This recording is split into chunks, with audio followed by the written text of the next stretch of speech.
Hello friends, তো আজকে আমি একটা হেলদি সবজি বানাই। তো তোমরাও দেখে থাকো আমি কেমন করে বানাম। তো সবজিটার জন্য লাগবে 2টা টমেটো আর পিঁয়াজ নিসং, মরিচ নিসং আর নিসং রসুন। তো এগুলো সকলে আগত কাটে রেডি করে নিম, তারপরে আর কি বানাম। তো মোর কাটা কমপ্লিট।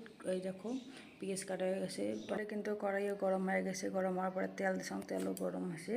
তারপর দিয়ে দিলাম জিরে, জিরে দেওয়ার পরে দিমেলা কালা জিরে। তো কালা জিরে দেওয়ার পরে কিন্তু তেজপাত দিলাম।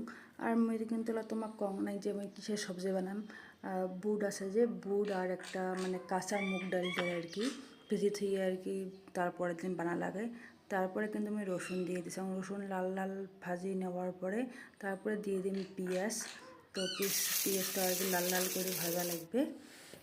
লাল লাল করে ভাজে নেওয়ার পরে তো অল্প একটু লবণ দিয়ে দিলাম। লবণ দিলে আর কি কী হয়, পিঁয়াজটা তাড়াতাড়ি সিদ্ধ হয়ে যায়।